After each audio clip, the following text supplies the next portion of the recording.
அருமையான கர்த்தருடைய பிள்ளைகளே,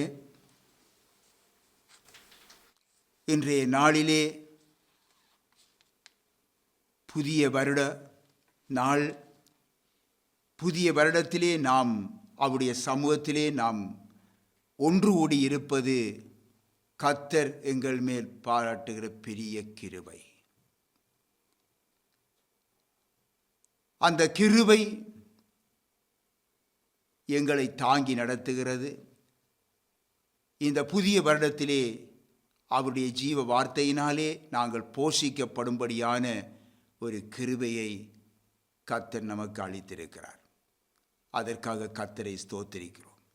அந்த நன்றியுள்ள இருதயத்தோடு இன்றைய நாளிலே நாம் கர்த்தருடைய ஸ்தோதுக்காக சங்கீதத்திலே 102வது சங்கீதத்தில் 27வது வசனத்தை தயவு செய்து வாசிப்போம். நீரோ மாறாதவராய் இருக்கிறீர், உமது ஆண்டுகள் முடிந்து போவதில்லை. கர்த்தருக்கு மகிமை உண்டாவதாக. நீரோ மாறாதவராய் இருக்கிறீர், உமது ஆண்டுகள் முடிந்து போவதில்லை. இந்த புத்தாண்டில் நாம் கால் பதிக்க கர்த்தர் பெரும் கிருபை அளித்திருக்கிறார். புத்தாண்டு என்றவுடனே தேவ ஜனங்கள் ஒவ்வொருவரும் தீர்க்க தரிசனங்களை எதிர்பார்த்து அவைகளை குறித்து பேசுவதிலே ஆர்வமாயிருப்பார்கள். தேவ ஊழியரிடத்திலே இருந்து என்ன தீர்க்க தரிசனம் வரும் என்று சொல்லி அநேகர் ஆவலோடு காத்திருப்பார்கள். எல்லாவற்றுக்கும் மேலாக அருமையான கர்த்தருடைய பிள்ளைகளே, நித்தியத்திற்கும் நிலைத்திருக்கின்ற ஜீவ வார்த்தையின் நேராக உங்கள் கவனத்தை நான் திருப்ப விரும்புகிறேன். எபிரேயர் 1ஆம் அதிகாரத்திலே 1வது 2வது வசனத்தை நீங்கள் வாசித்து பாருங்கள். பூர்வ காலங்களிலே பங்கு பங்காகவும் வகை வகையாகவும் தீர்க்கதரிசிகள் மூலமாய் பிதாக்களுக்கு திருவிழம் பற்றின தேவன் இந்த கடைசி நாட்களில் குமாரன் மூலமாய் நமக்கு திருவிழம் பற்றினார் என்று எழுதப்பட்டிருக்கிற வார்த்தையை சிறிது நீங்கள் சிந்தித்து பார்க்க வேண்டும். ஆண்டவர் இயேசு பரமேறி சென்றபின் சத்திய ஆவியை நமக்கு அனுப்பி அவர் மூலமாக அநேக காரியங்களை அவர் வெளிப்படுத்தி தருகின்றார். எப்படி? யோவான் சுவிசேஷத்திலே நீங்கள் 16ஆம் அதிகாரத்திலே 13வது 14வது வசனங்களை நீங்கள் வாசித்து பாருங்கள். அதாவது பரிசுத்த ஆவியானவரும் தம்முடைய சொந்தமாக அவர் பேசாமல் தாம் கேள்விப்பட்டவைகள் யாவையும் சொல்லி வரப்போகிற காரியங்களை உங்களுக்கு அறிவிப்பார் என்று சொல்லி ஆண்டவர் இயேசு அங்கே சுட்டி காட்டுகிறார். அருமையானவர்களே, பரிசுத்த ஆவியானவருடைய ஒழுங்கை அங்கே ஆண்டவர் இயேசு அங்கே வெளிப்படுத்தி காட்டுகிறார். அந்த ஒழுங்கை நீங்கள் சிறிது கவனிக்க வேண்டும். வசனம் 14 நீங்கள் வாசித்து பாருங்கள். அவர் என்னுடையதில் எடுத்து, அதாவது ஆண்டவர் இயேசு சொல்லுகின்றார், இயேசு கூறிய வார்த்தைகளிலே இருந்து எடுத்து உங்களுக்கு அறிவிப்பதில் என்னை மகிமைப்படுத்துவார் என்று ஆண்டவர் இயேசு சொல்லி இருக்கின்றார்.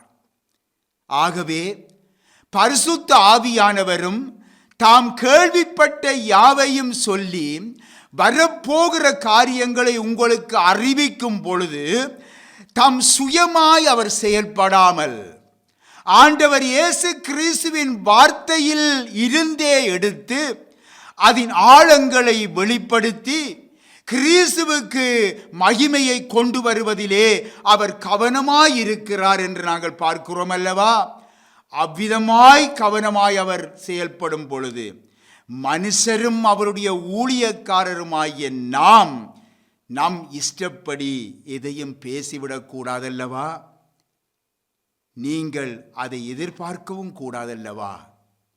நாம் அனைவரும் இயேசு கிறிஸ்துவின் நாமம் ஒன்றே மகிமைப்படும்படி கருத்தாயிருக்க இந்த புதிய வருஷத்திலே நம்மை ஒப்பு கொடுத்து அவர் நம்மோடு என்ன பேசுகிறார் என்பதை நீங்கள் கவனித்து கேளுங்கள். நிச்சயமாக பரிசுத்த ஆவியானவர் உங்களோடு பேசுவார். அந்த வார்த்தையிலே தீர்க்க தரிசனம் உண்டு. கர்த்தர் ஆவியானவர் உங்களுடைய இருதயத்தை தட்டுவார். அந்த வேளையிலே அந்த வார்த்தைகளை பற்றி கொள்ளுங்கள். அது உங்களுக்கு கர்த்தர் விசேஷித்த விதமாக தருகின்ற தீர்க்க தரிசனங்களாயிருக்கும். அருமையானவர்களே, எனக்கு அருமையான தேவனுடைய பிள்ளைகளே, இந்த ஆண்டை எப்படி கடக்கப் போகிறோம் என்ற பயம், யோசனை நமக்குள் எழும்பக்கூடும். நமக்கு மிகுந்த தைரியத்தையும் நமக்கு ஒரு நம்பிக்கையையும் தரக்கூடிய ஏராளமான வாக்குத்தத்தங்களை அருமையானவர்களே, இனிமேல் சம்பவிக்க போகிறவைகளை குறித்தும் இந்த கடைசி நாட்களிலே தம்முடைய குமாரன் மூலமாக தேவன் நமக்கு வெளிப்படுத்தி இருக்கிறார். நமக்கு ஏராளமான வாக்குத்தத்தங்களை அவர் தந்திருக்கிறார். மட்டுமல்ல, இனிமேல் இந்த உலகத்திலே நடக்கப் போற சம்பவங்களை குறித்தும் அவர் வெளிப்படுத்தி இருக்கிறார். தம்முடைய குமாரன் மூலமாக சகலதையும் வெளிப்படுத்தி இருக்கிறார். இவைகள் நம்முடைய ஜீவியத்துக்கு ஆதரவாகவும் துணையாகவும் இருக்கின்றன. ஆகவே அவவிசுவாசத்தையும் பயத்தையும் தள்ளிவிட்டு தேவனுடைய வாக்குத்தத்தங்களை பற்றி பிடித்து கொண்டு தைரியமாக முன்னேறி செல்லுங்கள். இந்த உலகத்திலே இனிமேல் நடக்கப் போகிற காரியங்களை குறித்து ஆண்டவர் இயேசு தெளிவாக பேசிவிட்டார். அவைகளை நன்றாக வாசித்து நன்றாக அறிந்து அதனுடைய அர்த்தங்களை புரிந்து நாம் இந்த காலத்திலே கவனமாக செயல்படுவோமாக. அவர் மாறாதவராய் இருக்கிறபடியினாலே, ஆண்டவர் இயேசு மாறாதவராய் இருக்கிறபடியினாலே அவர் நமக்காக அனைத்தையும் செய்து முடிப்பார். அவர் செய்ய நினைத்தது தடைப்படாது என்பதை நீங்கள் உங்களுடைய இருதயத்திலே பதித்துக் கொள்ளுங்கள். நம் கர்த்தர் மாறாதவர். ஆனால் காலங்களையும் சமயங்களையும் அவர் மாற்ற வல்லவராயிருக்கிறார். ராஜாக்களை தள்ளுவார், ராஜாக்களை ஏற்படுத்துவார். ராஜாக்களுடைய இருதயங்களை நீர்க்கால்கள் போல மாற்றுவார். உங்களுடைய ஜெபங்களை கேட்டு உங்களுக்கு பொறுப்பாய் இருக்கும் அதிகாரிகளுடைய இருதயங்களை மாற்றி உங்கள் பக்கமாக அவர் திரும்பச் செய்கின்ற தேவன். உங்களுக்கு விரோதமாக எழும்பியுள்ள சத்துருக்களுடைய இருதயத்தை மாற்றி உங்களுக்கு ஆசீர்வாதமாக அவர் இருக்க பண்ணுவார். அருமையானவர்களே, தேவனுடைய பிள்ளைகளே, இந்த புதிய ஆண்டிலே உங்களுடைய ஜீவியம் ஆசீர்வாதமாக மாற, நேற்றும் இன்றும் என்றும் மாறாதவராய் இருக்கின்ற, சகலதையும் மாற்றி புதுப்பிக்க வல்லவராய் இருக்கின்ற ஆண்டவர் இயேசு கிறிஸ்துவையும் அவருடைய ஜீவ வசனங்களையும் நீங்கள் பிடித்து கொள்ளுங்கள். அவைகளை மாத்திரமே நீங்கள் பற்றி கொள்ளுங்கள். அருமையானவர்களே, அவைகளை மாத்திரமே நீங்கள் விசுவசியுங்கள். அவர் சோர்ந்து போகிறவனுக்கு அவர் பெலன் கொடுத்து, சத்துவம் இல்லாதவனுக்கு சத்துவத்தை பெருக பண்ணுகிறவர். கர்த்தர் சொல்லுகிறார், என்ன தெரியுமா? நான் கர்த்தர், நான் மாறாதவர். நீ பயப்படாதே, நான் உன்னுடனே இருக்கிறேன். திகையாதே, நான் உன் தேவன். நான் உன்னை பலப்படுத்தி உனக்கு சகாயம் பண்ணுவேன். என் நீதியின் வலது கரத்தினாலே உன்னை தாங்குவேன் என்று வாக்களிக்கிறார். அருமையானவர்களே, என் மகனே, என் மகளே, உன் பாவங்களினாலே என்னை சங்கடப்படுத்தி உன் அக்கிரமங்களினாலே என்னை வருத்தப்படுத்தினாய். நானே உன் மீறுதல்களை என் நிமித்தமாக குலைத்து போட்டேன். உன் பாவங்களை நினையாமலும் இருப்பேன் என்று சொல்லி கர்த்தர் சொல்லுகிறார் அல்லவா? இந்த அன்பின் தேவனுடைய அன்பை நீங்கள் புரிய மாட்டீர்களா? புரியுங்கள் அருமையானவர்களே. இந்த அன்பின் தேவனுடைய வார்த்தையை நீங்கள் பற்றி பிடியுங்கள். அவர் மாறாதவர். அவர் மாறாதவராய் இருக்கிறபடியினாலே அவருடைய வார்த்தைகளும் மாறாதது. நீங்கள் ஏமாந்து போக முடியாது. அவர் மாறாதவராய் இருந்து மாறாத வார்த்தைகளை உங்களுக்கு தருகின்றார். உன்னுடைய ஜீவியத்தை மாற்ற அவர் வல்லவர். அவர் மாறாதவர். அவர் மாறாதவர். உன் வாழ்க்கையிலே எதையெல்லாம் அவர் மாற்ற வல்லவர் என்பதை அறிந்து அவரிடம் உன்னை முழுமையாக ஒப்புக்கொடு. இந்த புதிய வருடத்திலே உன் வாழ்க்கையை அவர் நிச்சயமாக அவர் மாற்றுவார். அவர் மாறாதவராயிருக்கிறார். யோவான் சுவிசேஷத்திலே 16ஆம் அதிகாரத்திலே 20வது வசனத்தை தயவு செய்து வாசியுங்க. மெய்யாகவே மெய்யாகவே நான் உங்களுக்கு சொல்லுகிறேன், நீங்கள் அழுது புலம்புவீர்கள், உலகமோ சந்தோஷப்படும். நீங்கள் துக்கப்படுவீர்கள், ஆனாலும் உங்கள் துக்கம் சந்தோஷமாக மாறும். ஆமேன்.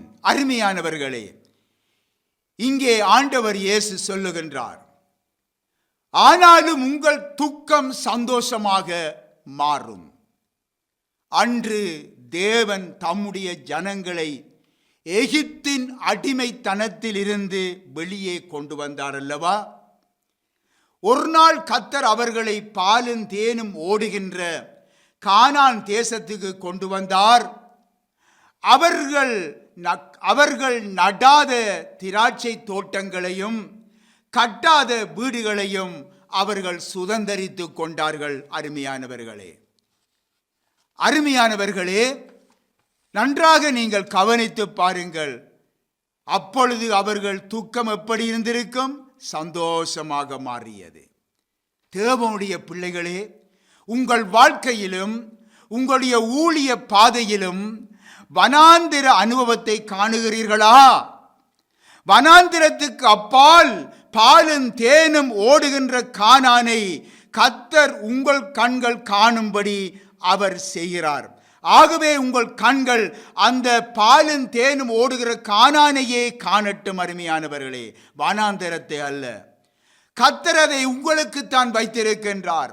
அதை உங்களுக்காகவே வைத்திருக்கின்றார். அதை பெறும் நாளிலே உங்கள் துக்கம் சந்தோஷமாக மாறும். அருமையானவர்களே, வனாந்திரத்திலே அலைந்து திரிந்த ஆகாருடைய துருத்தியில் உள்ள தண்ணீரும் முடிந்து போயிற்று, அப்பமும் முடிந்து போயிற்று.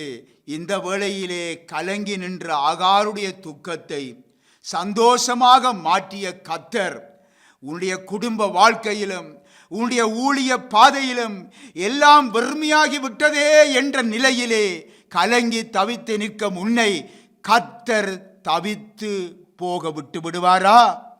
இல்லை, ஒருபொழுதுமே விட்டுவிட மாட்டார். ஒரு நாள் அப்போஸ்தலனாகிய பவுலுடைய வாயிலிருந்து, ஒருவனும் என்னுடனே கூட இருக்கவில்லை, எல்லோரும் என்னை கைவிட்டார்கள் என்ற வெறுமையின் நிலைவரமான வார்த்தை வெளிவந்தது. அருமையானவர்களே, ஆனாலும் அங்கே மீண்டுமாக அப்போஸ்தலனாகிய பவுல் தன்னுடைய வாயினால் அறிக்கை பண்ணுகிறார். என்ன தெரியுமா? கர்த்தரோ எனக்கு துணை நின்றார் என்றும் என்னை பலப்படுத்தினார் என்றும் கர்த்தர் எல்லா தீமையிலிருந்தும் என்னை ரட்சித்தார் என்றும் கூறுகிறார். அருமையானவர்களே, ஆம், துக்கங்களை சந்தோஷமாக மாற்றுகிறவர் நம்முடைய கர்த்தராகிய இயேசு. அருமையானவர்களே, பிள்ளை இல்லையே என்று சொல்லி ஏக்கமுடையவராக இருந்த ஆபிரகாம் அன்னாளுடைய துக்கங்களை எல்லாம் சந்தோஷமாக மாற்றினார் அல்லவா கர்த்தர். அருமையான கர்த்தருடைய பிள்ளைகளே, அந்த கர்த்தர் மாறாதவராயிருக்கிறார். அருமையானவர்களே, அன்று துக்கத்தோடும் வேதனையோடும் நமது வாழ்வை கழித்து கொண்டிருந்த வேளையிலே, அருமையானவர்களே, நமது வாழ்க்கையை மாற்றி அமைத்து எங்களுடைய வாழ்க்கையை களிப்பாக மாற்றினாரே, அதை நீங்கள் நினைத்து பார்க்க வேண்டும். அருமையான கர்த்தருடைய பிள்ளைகளே, அன்றைக்கு எதினால் கலங்கி இன்றைக்கு எதினால் நீங்கள் கலங்கி துக்கமடைந்திருக்கிறீர்கள்? உங்களுடைய வியாதியினாலா, உங்களுடைய வருத்தத்தினாலா, உங்களுடைய பிள்ளைகளினாலா, அல்லது உங்களுடைய வாழ்க்கை துணையினாலா, உங்களுடைய ஜீவியத்திலே சந்தித்த இழப்பினாலா, அல்லது உங்களை சூழ்ந்திருக்கும் சத்துருக்களின் செயலினாலா நீங்கள் எதை குறித்து இன்றைக்கு நீங்க கலங்கி வந்திருக்கிறீர்கள்? பயப்பட வேண்டாம், கலங்க வேண்டாம். இந்த புதிய வருடத்திலே உங்கள் துக்கமாய் இருக்க, நீங்கள் உங்களுடைய துக்கமாய் இருக்க முடியாது. கர்த்தர் உங்கள் துக்கங்களை சந்தோஷமாக அவர் மாற்ற வல்லவராய் இருக்கிறார். அருமையானவர்களே, அடுத்ததாக நீங்கள் சங்கீதத்திலே 30வது சங்கீதத்திலே 11வது வசனத்தை தயவு செய்து வாசியுங்க. என் புலம்பலை ஆனந்த களிப்பாக மாற பண்ணினீர். என் மகிமை அமர்ந்திராமல் உம்மை கீர்த்தனம் பண்ணும்படியாக நீர் என் இரட்டை களைந்து போட்டு மகிழ்ச்சி என்னும் கட்டினால் என்னை இடை கட்டினீர். ஆமேன். கர்த்தருக்கு மகிமை உண்டாவதாக. என் புலம்பலை ஆனந்த களிப்பாக மாற பண்ணினீர். அருமையானவர்களே, கர்த்தருடைய கை எனக்கு விரோதமாய் இருக்கிறதே, கர்த்தர் என்னை விசனப்படுத்தினார் என்று புலம்பிய நகோமி, அந்த நகோமியை பாருங்கள். மறுபடியும் அவள் பெத்லெகேமுக்கு வந்த பொழுது கர்த்தர் அவளுடைய வாழ்க்கையை கட்டி எழுப்பினார் அல்லவா? அவளுடைய புலம்பல் ஆனந்த களிப்பாக மாறியதல்லவா? அருமையானவர்களே, தன் கூட்டை விட்டு அலைகிற குருவி எப்படி இருக்கிறதோ அப்படியே தன் ஸ்தானத்தை விட்டு அலைகிற மனுஷனும் இருக்கிறான் என்று சொல்லி நீதிமொழிகள் 27:8 அங்கே கூறப்பட்டிருப்பதை உங்களுக்கு ஞாபகம் ஊட்டுகிறேன். அருமையானவர்களே, பெத்லெகேமை விட்டு போன நகோமி குடும்பம் பெரும் நாசத்தை சந்தித்ததை நாங்கள் பார்க்கிறோம். அந்த குடும்பத்தை பிரச்சனைகள் ஒன்றன் பின் ஒன்றாக தொடர்ந்தது. பெத்லெகேமில் மற்ற தேவனுடைய ஜனங்கள் பஞ்சத்தினாலே வாட தாங்கள் மாத்திர ஞானமுள்ள செயலை செய்துவிட்டதாக எண்ணியிருந்த இந்த நகோமி குடும்பத்தார் வேதனைகள் சூழப்பட்டது, வேதனைகள் சூழ்ந்தது. தேவனுடைய பிள்ளையே, உனக்கு ஒரு முக்கியமான ஒரு பாடத்தை கர்த்தர் கற்றுத்தருகிறார். நீ தேவனுடைய சித்தப்படி வைக்கப்பட்ட இடத்திலே உனக்கு அனுமதிக்கப்படும் கடினமான பாதைகளுக்கு தப்பி அல்லது செழிப்பான வாழ்வை விரும்பி விலகி போக முற்பட்டால் உனக்கு ஆபத்து தான். அது ஆபத்து தான். ஆரம்பத்திலே உனக்கு நன்மை போல தென்பட்டாலும் ஒரு வேளையிலே அது தேவனுடைய தோட்டம் போல உனக்கு காணப்பட்டாலும் அதன் முடிவு துயரமும் மரணமும் என்பதை ஒரு விசை சிந்தித்து பார்க்க வேண்டும். இப்படியான துயரத்திலே அகப்பட்டு புலம்புகிறீர்களா? இந்த புதிய வருடத்திலே உன்னுடைய புலம்பலை ஆனந்த களிப்பாக மாற்ற கர்த்தர் விரும்புகிறார். ஆகவே நீ மீண்டும் பெத்லெகேமுக்கு வந்துவிடு. வேறு வழியில்லை. இதுதான் சத்தியம். பெத்லெகேம் கீழ்ப்படிதல், தாழ்மை போன்றவற்றிற்கு ஒரு அடையாளமாயிருக்கிறது. ஜூதேயாவில் உள்ள ஆயிரங்களுக்குள்ளே பெத்லெகேம் ஒரு சிறியது. இங்கேதான் இஸ்ரவேலை ஆளும் பிரபு பிறந்தார் என்று சொல்லி பார்க்கிறோம். அற்பமாக எண்ணப்பட்ட பெத்லெகேம் கர்த்தருடைய பார்வையிலே எப்படி இருந்தது? அது மேன்மையாக எண்ணப்பட்டது. அருமையானவர்களே, கர்த்தருடைய பார்வையிலே மேன்மையாக எண்ணப்பட்டது. எனக்கு அருமையான தேவனுடைய பிள்ளைகளே, தாழ்மையை தரித்து கொண்டு பெத்லெகேமுக்கு திரும்பினால் இந்த புதிய வருஷத்திலே உன்னுடைய புலம்பல் ஆனந்த களிப்பாக மாறும். அடுத்தது மூன்றாவதாக ஏசாயா 61வது அதிகாரத்திலே 1வது வசனத்தை தயவு செய்து வாசியுங்க. கர்த்தராகிய தேவனுடைய ஆவியானவர் என்மேல் இருக்கிறார்.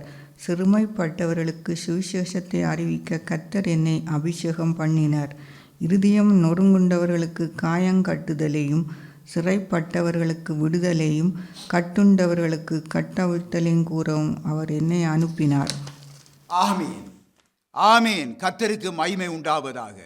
ஆண்டவர் இயேசு இந்த பூமிக்கு வந்த நோக்கங்களிலே ஒன்று என்ன தெரியுமா? சிறைப்பட்டவர்களுக்கு விடுதலையையும் அங்கே கட்டுண்டவர்களுக்கு கட்டவிழ்த்தலையும் தருவதுதான். அருமையானவர்களே, உங்களுடைய ஜீவியத்திலே உள்ள சிறையிருப்பு என்ன? இப்பொழுது நீங்கள் ஆராய்ந்து பாருங்கள். விட முடியாத பாவ பழக்க வழக்கங்களா? உங்கள் சரீரங்களை கெடுத்து கொள்ளும் மதுபானங்களா? அல்லது போதை வஸ்துகளுக்கா? இவைகளுக்கு நீங்கள் அடிமைப்பட்டிருக்கிறீர்களா? அந்நிய நுகத்திலே அவவிசுவாசியுடனே பிணைக்கப்பட்டு நரக வேதனையை அனுபவித்துக் கொண்டிருக்கிறீர்களா? அசுத்த ஆவிகளால் கட்டப்பட்டும் செய்வின சூனியங்களினாலே அகப்பட்டும் விடுதலை அடைய முடியாத நிலையிலே தவித்து கொண்டிருக்கிறீர்களா? நோய், பிணி, சாபங்கள் மூலமாக உண்டாயிருக்கும் துன்பங்கள் உங்களை தாக்கி கொண்டிருக்கிறதா? உங்கள் சரீரத்திலும் ஆத்துமாவிலும் உண்டாயிருக்கும் எந்த வகை சிறையிருப்பானாலும் கட்டுக்களானாலும் இவைகளை மாற்றவும் உங்கள் இருதயத்திலே மகிழ்ச்சி உண்டாகவும் என்று மாறாதவராயிருக்கிற கர்த்தராலே முடியும். அருமையானவர்களே, அவராலே முடியும், கிறிஸ்துவினாலே ஆகும். இந்த புதிய ஆண்டிலே உங்கள் சிறையிருப்பை மாற்ற இயேசு விரும்புகிறார். சிறையிருப்பின் இந்த புதிய வருடத்துக்குள்ளே இந்த சிறையிருப்போடு நீங்கள் ஜீவிக்க கூடாது. அதை ஆண்டவர் விரும்பவில்லை. அது உங்கள் ஆண்டவருக்கு விருப்பமில்லை. நீங்கள் சிறையிருப்பிலிருந்து விடுதலை ஆக வேண்டும் என்றுதான் ஆண்டவர் இயேசு விரும்புகிறார். அருமையான கர்த்தருடைய பிள்ளைகளே, அருமையான தேவனுடைய பிள்ளைகளே, இங்கே நாங்கள் பாருங்கள், கர்த்தாவே தெற்கத்தி வெள்ளங்களை திருப்புவது போல எங்கள் சிறையிருப்பை திருப்பும் என்று சொல்லி அந்த ஜெபத்தை உங்களுக்கு ஆக்கிக் கொள்ளுங்கள், உங்களுக்கு சுதந்திரமாக ஆக்கிக் கொள்ளுங்கள், உங்களுக்கு உரிமையாக எடுத்துக்கொள்ளுங்கள். இப்பொழுது நீங்கள் கர்த்தாவே தெற்கத்தி வெள்ளங்களை திருப்புவது போல எங்கள் சிறையிருப்பை திருப்பும் என்று சொல்லி ஜெபியுங்கள். அருமையானவர்களே, இந்த தெற்கத்தி, அதாவது நேகேப் என்பது பலஸ்தீனத்தில் தென்பகுதியில் உள்ள ஒரு வறண்ட பாலைவனம். கோடை வறட்சிக்கு பின்பு இலையுதிர் கால மழை பெய்யும் பொழுது அருமையானவர்களே, இங்கு அநேக நீரோடைகள் அங்கே உற்பத்தியாகும். அப்பொழுது இந்த காய்ந்த பூமி என்ன செய்கிறது தெரியுமா? நீரோடைகள் நிறைந்த இடமாக மாறுகிறது. இது ஒரு எதிர்பாராத ஒரு மாறுதல். இது தேவனுடைய ஈவு என்று சொல்லப்பட்டிருக்கிறது. அருமையானவர்களே, இப்படியே நம்முடைய சிறையிருப்பை அவரால் மாற்ற முடியும். எங்கள் தேவனால் மாற்ற முடியும். ஆண்டவர் இயேசு கிறிஸ்துவினாலே மாற்ற முடியும். நம்முடைய இனம், இலங்கை தேசம் ஒரு சிறையிருப்புக்குள்ளே இருக்கிறது. நம்முடைய இனத்துக்கு இந்த உலகத்தில் எந்த பகுதியிலும் ஒரு மெய் சமாதானம் இல்லை. அருமையானவர்களே, நம்முடைய இனத்தில் நம்பிக்கை எல்லாமே இறுதியிலே சிதறிப்போவதை காணுகிறீர்கள். இப்பொழுது இந்த விடுதலை வரும், இந்த ஆட்சி வருகிறது, விடுதலை வரும், இவர் எனக்கு விடுதலையை தருவார், இவர் எனக்கு ஒரு விடுதலையை எங்களுக்கு தருவார், எங்களுக்கு ஒரு விடுதலையை பெற்றுக் கொடுப்பார் என்று நம்பி இருக்கிற ஒவ்வொரு நம்பிக்கையும் சிதறி போகவில்லையா? சிதறிக்கொண்டே இருக்கிறது. அருமையானவர்களே, இந்த நம்முடைய சிறையிருப்புக்கு காரணம் என்ன? தேவனுடைய வார்த்தை என்ன சொல்லுகிறது? வாசிப்போம். ரோமரிலே 13ஆம் அதிகாரத்திலே 1, 2 வசனங்களை தயவு செய்து வாசியுங்கள். இந்த மனுஷனும் மேலான அதிகாரம் உள்ளவர்களுக்கு கீழ்ப்படிய கடவன். ஏனென்றால் தேவனாலே அன்றி ஒரு அதிகாரமும் இல்லை. உண்டாயிருக்கிற அதிகாரங்கள் தேவனாலே நியமிக்கப்பட்டிருக்கிறது. ஆதலால் அதிகாரத்துக்கு எதிர்த்து நிற்கிறவன் தேவனுடைய நியமத்துக்கு எதிர்த்து நிற்கிறான். அப்படி எதிர்த்து நிற்கிறவர்கள் தாங்களே ஆக்கினையை வருவித்துக் கொள்ளுகிறார்கள். ஆமேன். அருமையானவர்களே, இந்த வாசனத்தை நீங்கள் வாசித்து பார்க்க வேண்டும். எந்த மனுஷனும் மேலான அதிகாரம் உள்ளவர்களுக்கு கீழ்ப்படிய கடவன். ஏனெனில் தேவனாலே அன்றி, வாசியுங்கள், தேவனாலே அன்றி ஒரு அதிகாரமும் இல்லை. பார்த்தீர்களா அருமையானவர்களே? ஆகவே அருமையானவர்களே, நாங்கள் இதை வாசித்து பார்க்கும் பொழுது நன்றாக நீங்கள் இதை உணர்ந்து கொள்ள வேண்டும். நம் இனம் தேவனுடைய ஆளுகையை எதிர்த்து நின்றபடியினாலே, எம்முடைய இனம் தேவனுடைய ஆளுகையை எதிர்த்து நின்றபடியினாலே தங்களுக்கு தாங்களே சிறையிருப்பை வருவித்துக் கொண்டார்கள். ஆகவே இந்த சிறையிருப்பை உங்கள் சொந்த முயற்சியினாலோ அல்லது வேறெந்த முயற்சியினாலோ, எந்த மனுஷனாலோ, எந்த ஆட்சியினாலோ மாற்ற முடியாது. எந்த வல்லரசுகளினாலும் மாற்ற முடியாது. ஏனெனில் நீங்கள் தேவனுடைய ஆளுகையை எதிர்த்து நின்றதினாலே நீங்கள் உங்களுக்கு வருவித்துக் கொண்ட சிறையிருப்பு. பின்ன இந்த சிறையிருப்பை மாற்ற யாரால் முடியும்? மெய்த்தேவனாய இயேசு கிறிஸ்துவினால் மாத்திரமே முடியும். இந்த புதிய வருடத்திலே நீங்கள் மனம் திரும்பி, யாராயிருந்தாலும், நீங்கள் எந்த மார்க்கத்தை சேர்ந்தவர்களாயிருந்தாலும், நீங்கள் இயேசு கிறிஸ்துவின் அண்டை நீங்கள் மனம் திரும்பி உங்களை அவருக்கென்று ஒப்பு கொடுப்பீர்களாயில் அவர் உங்கள் சிறையிருப்பை நிச்சயமாக மாற்றுவார். அருமையானவர்களே, இதுதான் ஒரே வழி. அருமையானவர்களே, அருமையான கர்த்தருடைய பிள்ளைகளே, இந்த வழியை கர்த்தர் இந்த புதிய ஆண்டிலே உங்களுக்கு தந்திருக்கிறார். இந்த வழியை நீங்கள் தெரிந்து கொள்ளுவீர்கள் என்றால், இந்த சிறையிருப்பு நம்முடைய இனத்தின் சிறையிருப்பு, எமது தேசத்தின் சிறையிருப்பு மாறும். அல்லது போனால் நாங்கள் வேதனையை இன்னுமாக அனுபவிப்போம். அருமையானவர்களே, அடுத்ததாக யாத்திராகமம் 15ஆம் அதிகாரத்திலே 23வது வசனத்தை தயவு செய்து வாசிப்போம். அவர்கள் மாராவிலே வந்தபோது மாராவின் தண்ணீர் கசப்பாய் இருந்ததினால் அதை குடிக்க அவர்களுக்கு கூடாதிருந்தது. அதனால் அவ்விடத்துக்கு மாரா என்று பெயரிடப்பட்டது. ஆமீன். அருமையானவர்களே, அருமையானவர்களே, பாருங்கள், மாராவின் கசப்பை மாற்றுகிறவர் உங்களுடைய வாழ்க்கையின் கசப்பையும் மாற்ற வல்லவராயிருக்கிறார். இஸ்ரவேலருடைய வனாந்திர பாதையிலே, அருமையானவர்களே, அந்த பிரயாணத்தின் போது மிகுந்த தாகம் உண்டாயிற்று. அப்பொழுது அவர்கள் மாராவிலே தண்ணீரை கண்டபொழுது அதை பருகி தங்கள் தாகத்தை தீர்க்க வாஞ்சிக்கிறார்கள். ஆனால் அந்த தண்ணீரோ மிகுந்த கசப்பாயிருந்தது. அவர்களால் அதை குடிக்க முடியவில்லை. இதனால் சகலதையும் மாற்ற வல்லவராகிய கர்த்தரை நோக்கி மோசே கூப்பிடுகிறார். அப்பொழுது கர்த்தர் மோசேக்கு என்ன சொல்லுகிறார்? ஒரு மரத்தை காண்பிக்கிறார். அவ்வளவுதான். ஒரு மரத்தை காண்பிக்கிறார். அதை எடுத்து தண்ணீரிலே போடு.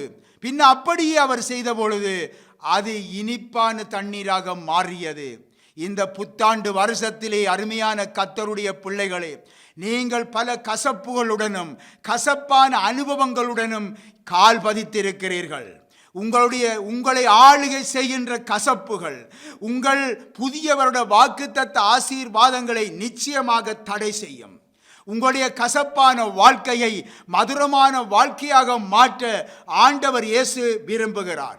நீங்கள் எந்த வாக்குத்தத்தங்களை நீங்கள் பெற்றுக்கொண்டாலும், அருமையானவர்களே, உங்களுடைய இருதயத்திலே கசப்புகள் குடிகொண்டிருக்குமாயின் அந்த வாக்குத்தத்தத்தின் ஆசீர்வாதங்களை நீங்கள் இழந்து போவீர்கள். ஆகவே ஆண்டவர் இயேசு உங்களை ஆசீர்வதிக்கவே விரும்புகிறார்.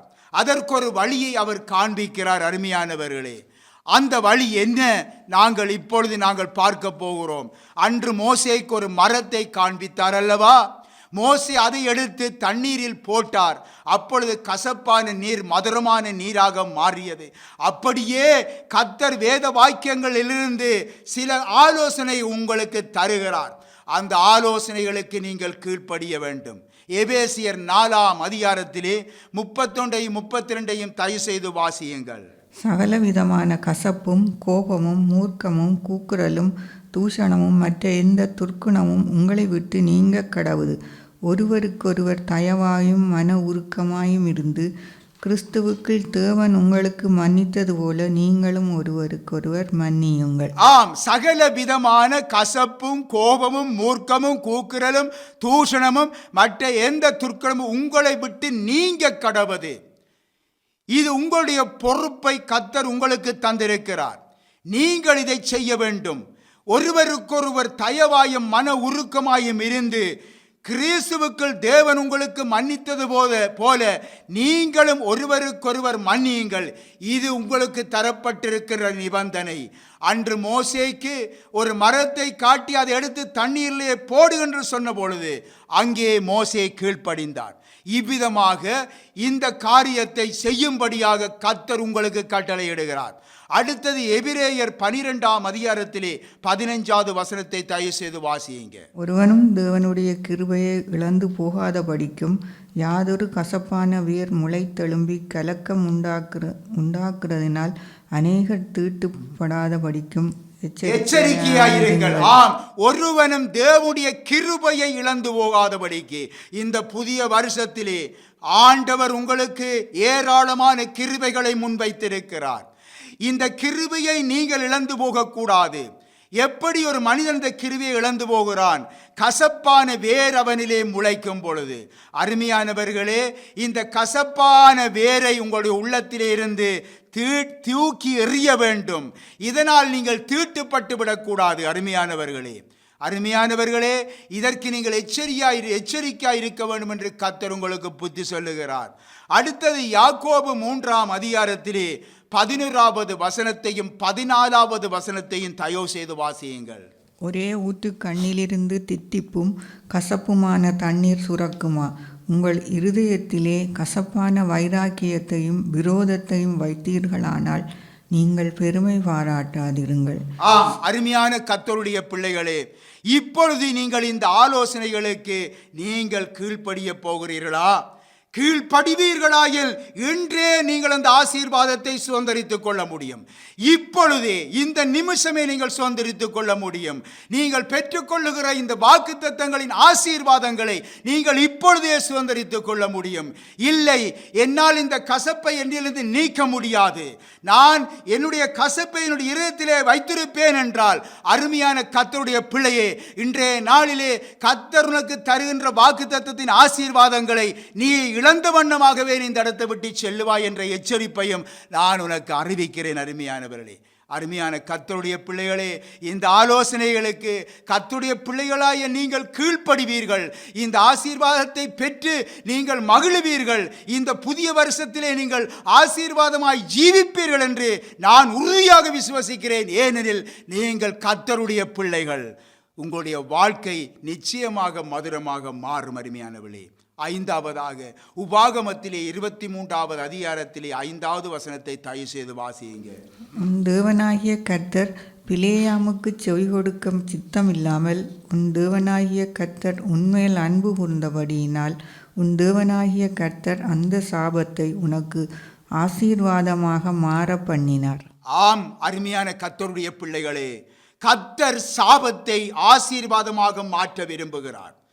நம்முடைய கர்த்தர் மாறாதவர், ஆனால் உன்னுடைய சாபத்தை ஆசீர்வாதமாக மாற்ற வல்லவராயிருக்கிறார். விக்கிரக சொரூப ஆராதனைகள், நாள் பார்க்கிறது, குறி சொல்லுகிறது, குறி கேட்பது, மந்திரவாதங்கள், செய்வின சூனியங்களில் ஈடுபடுகிறவர்கள், அதை நம்புகிறவர்கள் தங்களுடைய ஜீவியத்திலே சாபத்தால் கட்டப்பட்டிருக்கிறார்கள். அருமையானவர்களே, சாபங்களினால் கட்டப்படுகிறார்கள். அந்நிய தேவர்களை வழிபட்டு அதற்கு பூஜை செய்பவர்கள் தங்களுக்கு சாபத்தை வருவித்துக் கொள்ளுகிறார்கள். தேவன் தமது சாயலாகவே மனிதனை சிருஷ்டித்தார். அப்படிப்பட்ட மனிதனை பார்த்து இவன் பன்றி, இவன் நாய் என்று ஒருவனுடைய அங்க குறைவுகளை சுட்டிக்காட்டி பேசுவது எல்லாம் நமக்கும் நாமே சாபத்தை வருவித்துக் கொள்ளுகிறோம். அருமையானவர்களே, சிந்தித்து பாருங்கள். நம்முடைய வாழ்க்கையிலே நம்முடைய ஜீவியம் எப்படியாக அமைந்திருக்கிறது? ஆம், நம்முடைய சந்ததிக்கும் அந்த சாபத்தை நாம் கொண்டு வருகிறோம். அருமையானவர்களே, எனக்கு அருமையான தேவனுடைய பிள்ளைகளே, நம்முடைய ஊழிய பாதையிலே சந்தித்த அநேக சம்பவங்கள் உண்டு. அதிலே ஒன்றை மாத்திரம் உங்களுக்கு நான் சுட்டி காட்ட விரும்புகிறேன். நாம் ஒரு குடும்பத்திற்கு சுவிசேஷம் அறிவிக்க சென்றிருந்தோம். அப்பொழுது அந்த வீட்டிலே இருந்த ஒரு சகோதரி கர்ப்பமாயிருந்தாள். அப்பொழுது அந்த ஒரு விபத்திலே சிக்கிய ஒரு சகோதரன் அந்த வீட்டிலே அவர் விபத்திலே சிக்கி அவர் ஒரு ஊனமுற்றவர், அவயவங்களிலே ஊனமடைந்தவராய் அந்த சகோதரன் அங்கே வந்தார். அப்பொழுது அவர் வருவதை கண்ட சகோதரி தன் கணவனிடத்திலே இந்த சொத்தி வருகிறான் என்று சொல்லி ஒரு வார்த்தை சொன்னார். அந்த இடத்திலே நாங்கள் சென்றிருந்தோம். உங்களுடைய இருதயம் மிகவும் வேதனைப்பட்டது, இந்த வார்த்தையை கேட்டு வேதனைப்பட்டது. ஆனாலும் அருமையானவர்களே, பேறுகாலம் வந்தபொழுது அந்த சகோதரி ஒரு அழகிய ஆண் குழந்தையை பெற்றெடுத்தாள். அந்த குழந்தைக்கு கால்களிலே விரல்களே இல்லாமல் இருந்தது. அருமையானவர்களே, எங்களுடைய கண்களினாலே கண்ட காரியம் சாபம். பார்த்தீர்களா? சாபம். அருமையான கர்த்தருடைய பிள்ளைகளே, சாபம் சந்ததி சந்ததியாய் ஒரு மனிதனை பற்றி பிடிக்கிறது. அருமையானவர்களே, நம்முடைய வாயின் வார்த்தைகளிலே, நம்முடைய செயல்களிலே, நாம் எதை செய்கிறோம், என்னத்தை செய்கிறோம், என்னத்தை பேசுகிறோம் என்பதிலே ஒவ்வொருவரும் கவனமாயிருக்க வேண்டும். சாபம், பன்றி, நாய் என்று மற்றவர்களை கேவலமாக நீ பேசுவாய் என்றால் உன் சந்ததியிலே பன்றியின் நாயும் பிறக்கும் என்பதை மறந்துவிடக்கூடாது. சாபம் அது மாறாது. தேவனை அறிந்தும் அவரை மகிமைப்படுத்தாமலும் சோத்தரியாமலும் இருந்து தங்களுடைய சிந்தையினையிலே வீணராகிறதினாலே சாபம் நம்மை வந்தடைகிறது. அருமையானவர்களே, அழிவில்லாத தேவனுடைய மகிமையை அழிவுள்ள மனுஷர்கள், பறவைகள், மிருகங்கள், ஊரும் பிராணிகள் இவைகளுடைய ரூபங்களுக்கு ஒப்பாக மாற்றினால் நிச்சயமாக சாபம் வந்தடையும். இந்த சாபங்களினால் கட்டப்பட்டு வாழுகிறீர்களா? சாபங்களை நீக்க ஒரே வழி ஆண்டவராகிய இயேசு கிறிஸ்து ஒருவர்தான். இந்த புத்தாண்டை நீங்கள் சாபத்துடன் கழிப்பது கர்த்தருக்கு விருப்பமில்லை. சாபங்களிலே இருந்து நீங்கள் விடுதலையாகி ஆசீர்வாதமாக வாழ வேண்டும் என்றுதான் கர்த்தர் விரும்புகிறார். உங்களை குறித்து கர்த்தருடைய நோக்கமும் அதுதான். ஆகவே மனம் திரும்பி அவருக்கு உங்களை ஒப்பு கொடுங்கள். அருமையானவர்களே, இந்த புதிய வருஷம் உங்களுக்கு ஆசீர்வாதமாக மாறும். இந்த புதிய வருஷம் ஆசீர்வாதமாக மாற இந்த சாத்திரங்கள் பார்ப்பதோ அல்லது குறிகள் பார்ப்பதோ அல்லது வேறு எந்த விதமான அதாவது இப்பொழுது நாங்கள் பல செய்திகளை பார்க்க முடியும். இந்த புதிய வருடம் எப்படி இருக்கும், இந்த புதிய வருடம் எப்படியாக எங்களுக்கு அமையும், அவர்கள் என்ன செய்கிறார்கள்? கணிக்கிறார்கள்.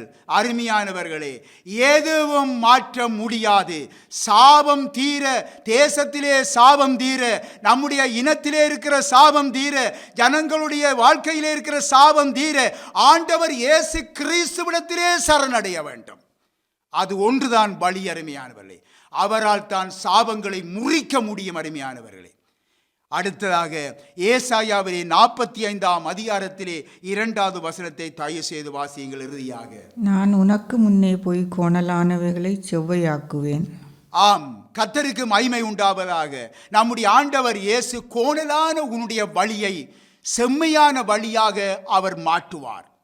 ஒருவர் தன் மனமும் மாம்சமும் விரும்பியபடி செய்யும் பொழுது அவனுடைய வாழ்க்கையும் கோணலாக மாறுகிறது.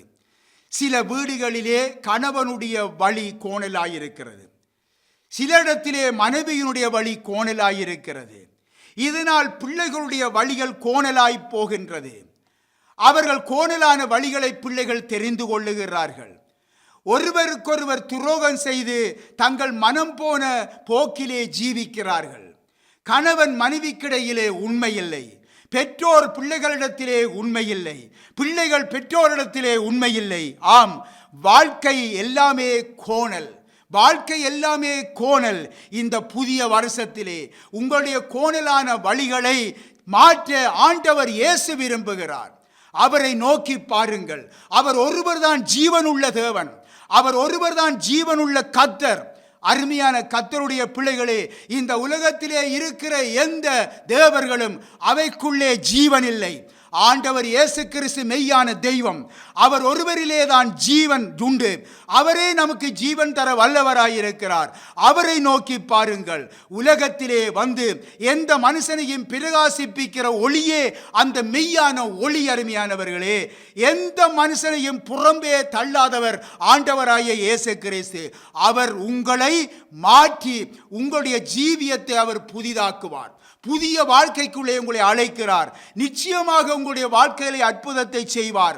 அவரையே நம்புங்கள். அவர் நிச்சயமாக இந்த புதிய வருடத்திலே உங்களுக்கு ஒரு புதிய வாழ்க்கையை உங்களுக்கு தந்து உங்களை ஆசீர்வதிப்பார். புதிய வருஷம் உங்களுக்கு ஆசீர்வாதமாக இருக்கும். நீங்கள் அநேகருக்கு ஆசீர்வாதமாக மாறுவீர்கள்.